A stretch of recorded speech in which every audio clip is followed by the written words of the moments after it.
Hello hi नमस्कार। आज शुभ सकाळ। एटा आम खेत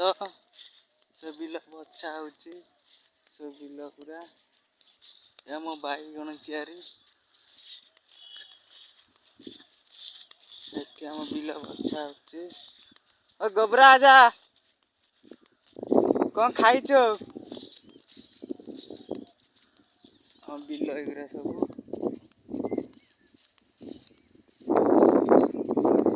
गोबरा आजा कौन खाइछ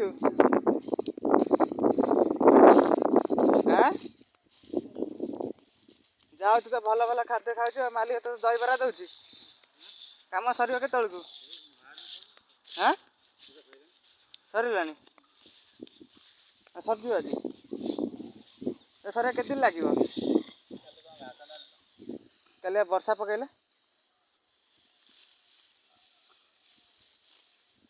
मालिक दहीबरा दे जहाँ भल भल खाद्य खाऊ आ कौन कौन खाई खाली दहीबरा तुम इे आखि धरा रोग आई जो मैंने आस्का पीछन धरबनी जो मैंने पानी पीछन से धरब विद्या गोबरा जहाँ कह सत कथा हाँ बा ये कौ डाक्तर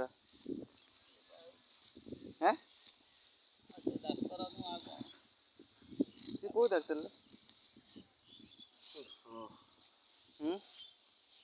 विद्या ये कौ डाक्तर अजमल ये विभूति पितन ये काट करेंगे कि हाँ आज्ञा हाँ गोबर आजा पुराना डाक्तर है